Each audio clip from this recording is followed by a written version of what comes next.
All right, guys. Um, I want to talk about Bruce Willis. Now, I don't even know where to begin on this. It's just something that's been on my mind. It's been on my mind for a while.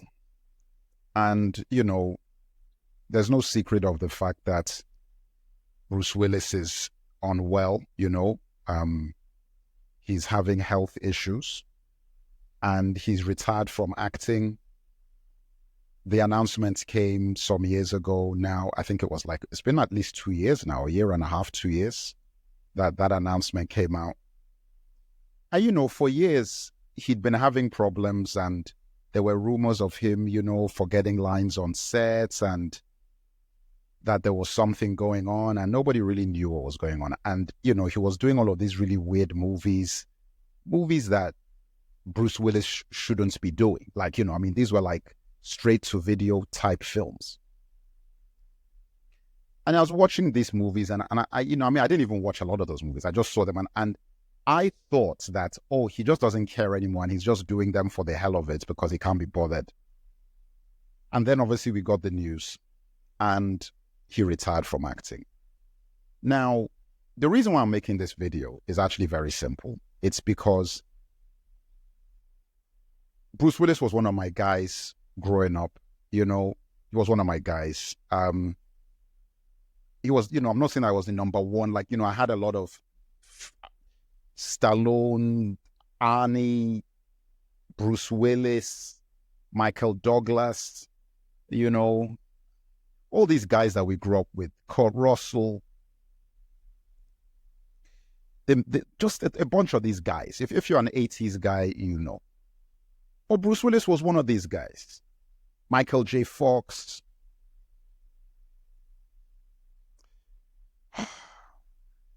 And I heard about this illness, man. And let me not lie to you, man. That thing really affected. It affected me because, see, the thing is, a guy who has that much vitality and has that much life, that was what he was known for. That was his main thing. That was what he brought to films he was in, was energy, charisma and energy. So to get a condition that robs you of your cognition and your awareness and all of those sort of things, just, But I'm making the video because I've never forgotten about Bruce Willis, man. Even though a lot of people seem to have forgotten about Bruce Willis, I never forgot about Bruce Willis. He comes to mind from time to time. I'll see particular films, particular things will come on screen. There'll be things that would happen that I'm like, man, this would be good if Bruce Willis was in this, if there was a Bruce Willis type. Just these sort of things you think about and you're like, man, and then it hits me what's happened. And I look at the way people have just acted like Bruce Willis never existed. You know what I'm saying? People are just acting like this guy never existed. And it's sad because I look at it from this point of view. This says a lot about what society is and where we are as in the human race and in modern society, about how disposable and how expendable, no pun intended, well, pun intended, people really are, especially when it comes to the movie business. Now, I'm just going to talk to you a little bit about my Bruce Willis thing.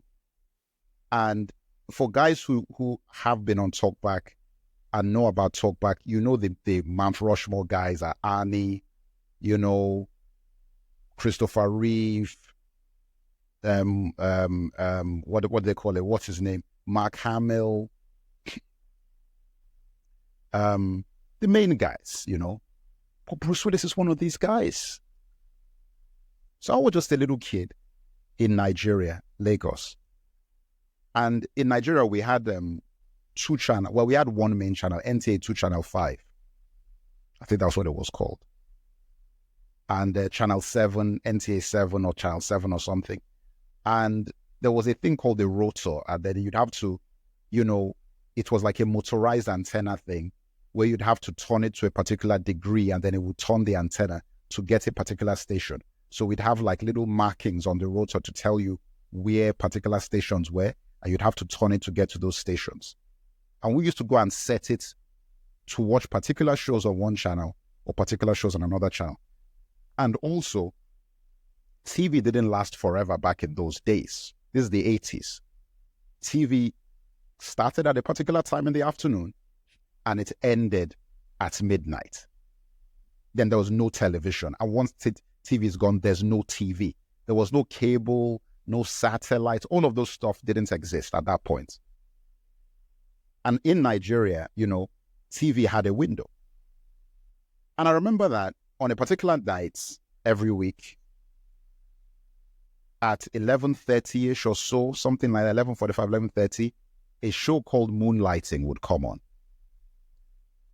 And I remember when Moonlighting started and I watched the first few episodes and I was like, the show was about this sort of private eye, like a lawyer type person. I think she was a lawyer or some kind of investigator or private investigator or something like that. And it was played by Sybil Shepherd. Sybil Shepherd was a star. Okay. This was a woman that was a star from the 70s. So in the 80s was her heyday. Like by that point, she was established because she became a star in the 70s. And then the 80s was like where she was like the main thing, and this was her show. And she had a co-star. So she was Maddie Hayes. I think her name was Maddie Hayes. And her co-star was a guy called David Addison, played by some dude that nobody knew. And I remember watching the show and I was like, within a couple of episodes, I was like, wait a minute, who is this guy? That's what I was thinking. And I was just a little kid. I was only 8 years old. I was 8. And I was like, who the hell is this guy? Guys, this individual was a star from the moment you saw this guy on screen. I'm talking about he was a star from the moment you saw this individual on the screen, he was a star. There are very few people who are like that. There are many stars today that were not stars the second you saw them. I can tell you for a fact, Tom Cruise was not a star the moment you saw him on screen. I can tell you for a fact, Arnie, Stallone, all of these guys were not stars the second you saw them. There are very few people like that. A handful. Guys like Michael J. Fox was a star when you saw him immediately. Wesley Snipes was a star when you saw him. There are very few guys like the first time you saw them, you're like, oh, damn, man, who is this guy? And I was looking for, what's the name of this man? His name was Bruce Willis. Bruce Willis. That was when I knew who Bruce Willis was. So just like that, I used to stay up, and for those guys who understand what it's like when you're a little kid, to stay up to 11:30 at night is not easy to do. It's not easy to do because you get woken up at like 7 in the morning to go to school and things like that. You know what I'm saying? 6, 7 a.m. You go to school, you're tired by 9.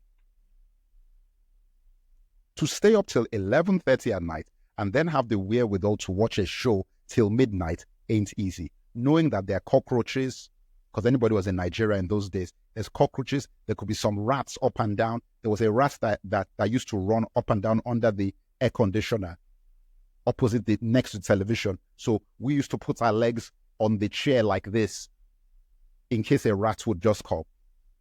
No lie.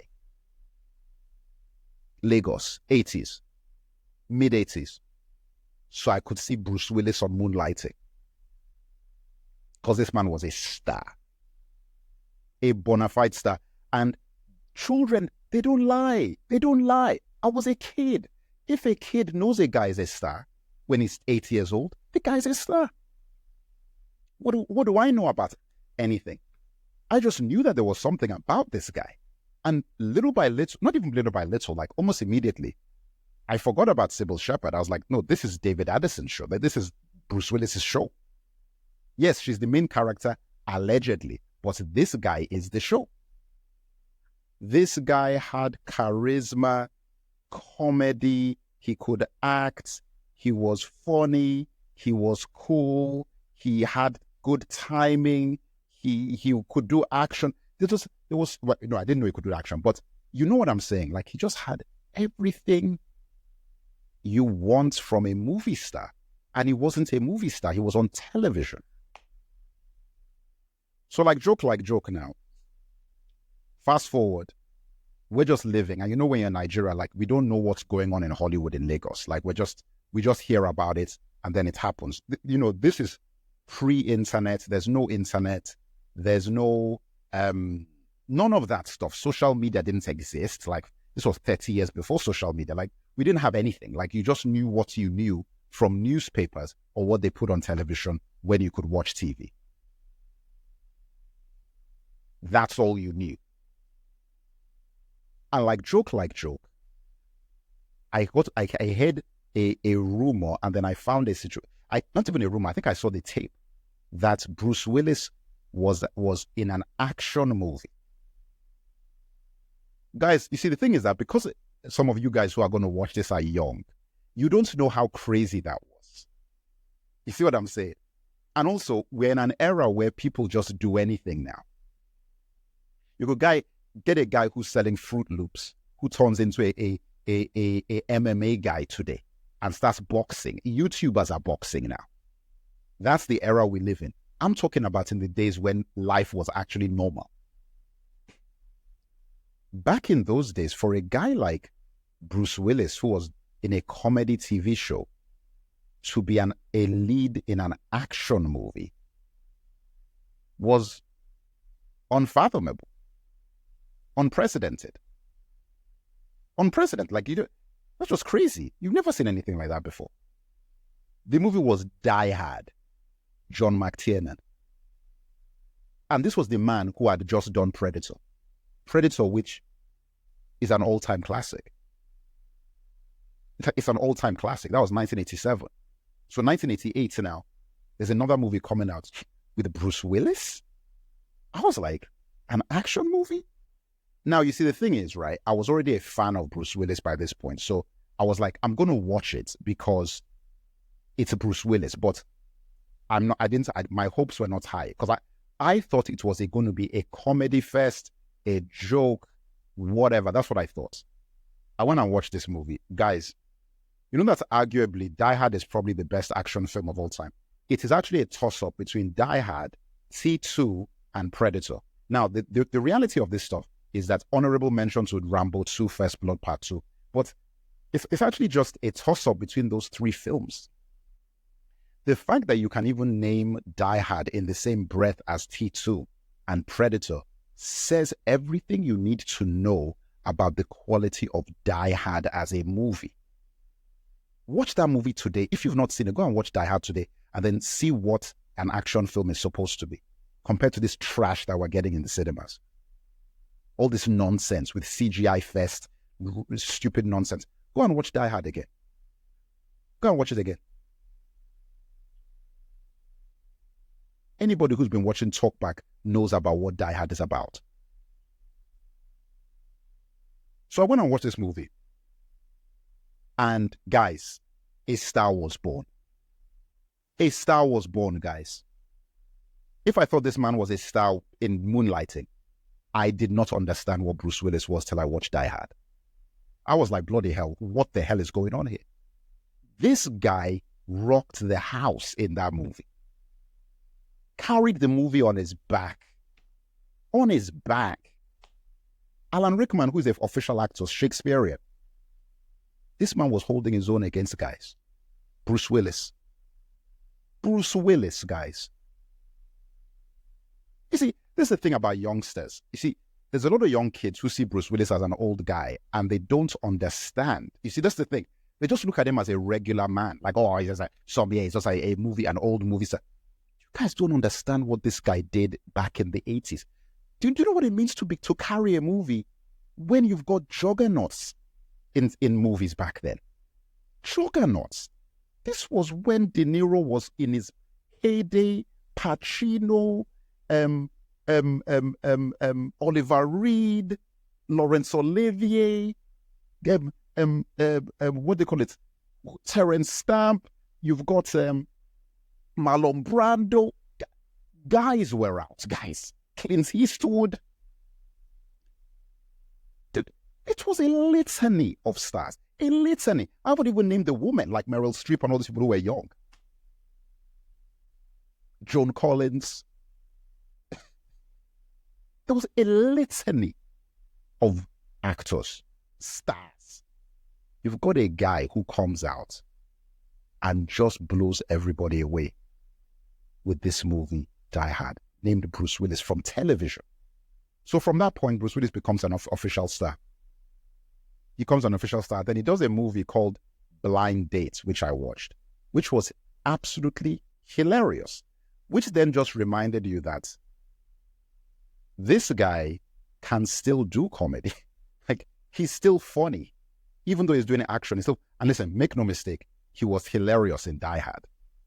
It was an action film, but he was funny as hell. And you see, the beauty about that was he was able to bring something to that movie that nobody else could do. You see, all these other action stars, the muscle-bound guys, the things like whatever, high testosterone, they couldn't do what Bruce Willis did. Stallone tried to do the comedic action films. Stop or My Mom Will Shoot, Tango and Cash. He never succeeded. He couldn't do what Kurt Russell could do. Kurt Russell could do comedy better than him. Overboard and all that sort of thing that Kurt Russell was doing. Big Trouble in Little China. Kurt Russell could do those things. Stallone couldn't, and Kurt Russell is nowhere near what Bruce Willis could do. Bruce Willis is the king Don Dada of action comedy acting. Like, nobody could do what this man could do. Ryan Reynolds has tried. All of these guys are trying. Go and watch Bruce Willis to see the blueprint of how to match comedy with action. Go and watch Bruce Willis movies from the 80s. Not when he started messing around because he'd gotten the ego and everything. I'm talking about when he was making his name. All right? All right. So, Die Hard comes out, smash hits. This guy is now official. Blind Date comes out. This guy does all these. Now, he's not just a big star at this point. Die Hard 2 comes out, and Die Harder. And I was like, it was all right. But by that point, he did Hudson Hawk, which I never watched. I watched clips of it. It wasn't that good. But the point is that from that point, he became one of the biggest stars in Hollywood. He was one of the biggest stars in Hollywood at a time when stars were stars. Not now. I'm talking about when celebrities were celebrities and stars were stars. So he got into a situation when he did that. He opened a restaurant, Planet Hollywood, with Arnold Schwarzenegger. Well, he didn't open it, but he sort of got in a partnership with Stallone and Arnold Schwarzenegger. And you can watch the videos on YouTube where they're doing that thing. And just when you watch those videos and you see Bruce Willis, it's hard for me to convey how big a deal he was back then. Yes, it's got to his head, but it is going to get to your head. When I really think about it, of course it's going to get to your head. It's pretty hard for it not to get to your head. Then he gets involved with Demi Moore. And this was when Demi Moore was like the number one actress of like young boys. Like, it was like the most beautiful actress in the world, whatever. That was at that point for Demi Moore. And then he marries, so gets into a relationship with her, marries her. And so they were in a relationship. I think they were married during Planet Hollywood. I can't remember because I was really young back then. I was like only 12 years old. So I don't really remember. But the point is, he was on top of the world. And movie after movie, he does Die Hard with a Vengeance. Fantastic. Die Hard with a Vengeance is actually one of the best action films I've seen, if not for the last 20 minutes where they threw everything away that they'd built up. Had they not made it not about revenge, because I thought it was about revenge. I don't want to spoil it, but it wasn't what I thought it was when you get to the end of the movie. I thought that messed everything up, and the movie just became generic. But up to that point, that movie was high quality. And Bruce Willis was on top form. Then he does Death Becomes Her, where it was a dark comedy. He's excellent in that movie. He's excellent in that movie. It was The Last Boy Scout, where he's playing a tough guy, because Bruce Willis technically was never a tough guy. He was like a comedic tough guy who wasn't really a tough guy. That was what made him funny and relatable, because he brought relatability to action. See, usually action stars were people that you couldn't be. That was why we liked it. They were big muscled, strong, larger than life characters. Huge, cannot be beaten, cannot be defeated. You know, Arnie, Stallone, all of these sort of guys. Van Damme, Seagal. But Bruce Willis brought relatability. It was like, no, you can be a man who has weaknesses and can't really fight, you know, isn't that strong, and can still win the day. That unfortunately opened the door for all the nonsense that we've gotten now. But the point is that in that era, we'd never really seen anything like that before. So when he did Last Boy Scout was like, how do I put it? It was like a departure for him, because he was playing more of a classic action star who is tough and can't be beaten, and he didn't really tell any jokes. Like, he just played it straight, essentially. There were some jokes, but the jokes were dry jokes. He wasn't really telling jokes, which was new, and he did it well. Go and watch Last Boy Scout again. That movie is a quality movie, high quality movie. He goes forward, has a bit of a lull, you know, in his career, like things were, and then he gets this ridiculously massive revival with The Sixth Sense in 99. Like, I'm talking a revival unlike any revival you've seen in a long time.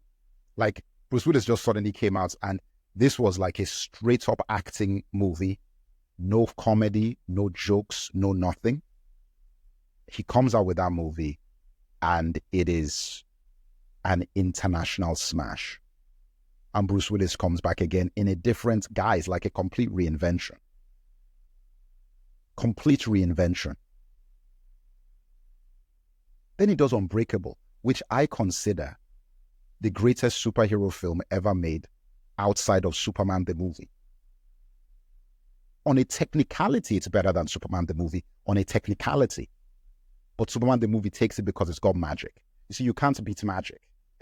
You know what I'm saying? Superman the movie with Christopher Reeve actually has Christopher Reeve in it, and it's magic. Like, he's magic, it's magic. So that's the reason why it's better than Unbreakable. Other than that, Unbreakable is like the best superhero movie I've ever seen in my life.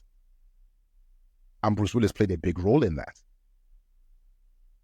Playing a very different kind of performance. And I was like, yo, look, this guy at that point, I was like, you know, for you to have come from the 80s and to get into the 90s and then the 2000s and still be pulling out movies that I can consider classics is saying something.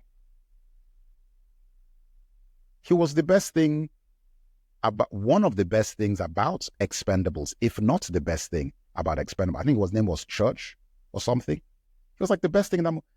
Stallone messed up Expendables completely. He completely ruined it because he decided to make some kind of comedic, larger-than-life comic strip type film when we all thought it was going to be a gritty, realistic, hardcore action film based on the kinds of people he was putting in it. He just took it in the weirdest. And the problem is that Stallone isn't funny. He's not funny. He does intensity. That's what he does, unlike anybody before or after him. There is nobody that does intensity better than Stallone does. So why he thought he could do comedy, I don't know. But then you bring a man like Bruce Willis in, and the guy stole the show in his scenes, completely stole the show. He didn't even really do that much, and he stole the show.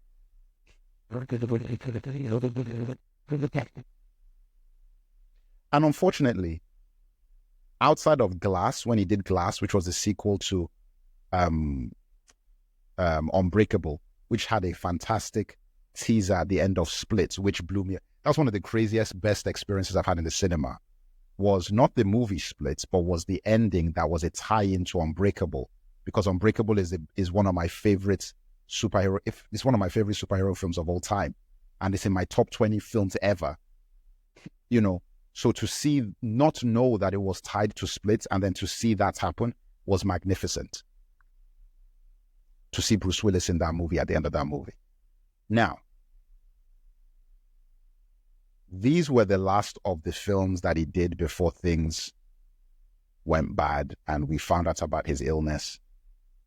And I wanted to go through all of that just to tell you about the fact that I know Bruce Willis because he goes back way back in time for me. And I wish more people made videos like this so that maybe he's not aware anymore. I do not know what stage his condition is in now, whether he would even really be aware if he saw these sort of videos. But if he does, man, you know, we never forgot about Bruce Willis. The real fans, the real guys out there, never forgot about you, man. We never forgot about you. We have not forgotten you. We have not forgotten you. We still appreciate all the joy and amazing and entertainments that you gave us all those decades. Just the amazing levels of entertainment and joy that you gave. And I still remember those nights late when I'm the only one in the house, well, not in the house, but the only one awake, sitting on the chair in Lagos, watching Moonlighting and laughing at David Addison. I still remember that. Whenever I see Bruce Willis, it takes me back to when I was 7 years old, 8 years old, watching Moonlighting. So to think this has happened to him and nobody's talking about him, nobody's giving him his flowers. I know they did that roast, whatever, but those are celebrities. I'm talking about the fans. It's an absolute disgrace to me. I think it's a disgrace. I think it's a disgrace because what it shows, again, like I said, is just nobody cares about anything anymore. So what's the point of doing anything knowing that you could give 30 years of your life to quality films and entertainment and be one of the biggest stars of all time, really? Certainly one of the biggest stars in Hollywood. And people can forget about you within 12 months. They forgot about him within 1 month, forget 12. He had made the announcement and it did the news cycle for maybe a week or two. And then it was over. Then nobody's thinking about him anymore. Except guys like me. And you know what's so funny about it? Guys like me wouldn't usually be seen as the pool of Bruce Willis fans. And I don't even like the word fan, but we're just going to use it so you know what I mean. But really a guy who supports his material and an appreciator of Bruce Willis. People wouldn't see me as such. But the typical fans who, I just want to know where you all are. I just want to know where everybody is. Because these are the times that it really matters.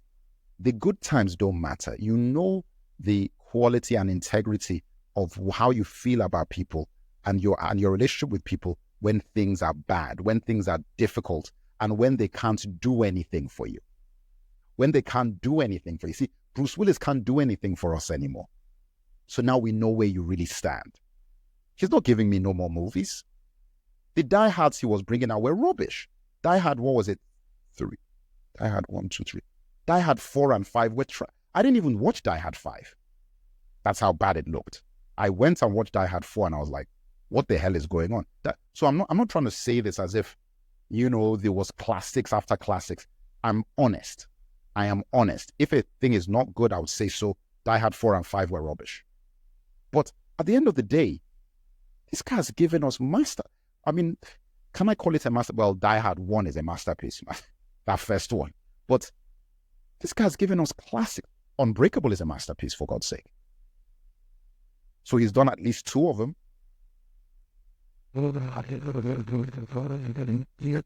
Shame, guys. You know.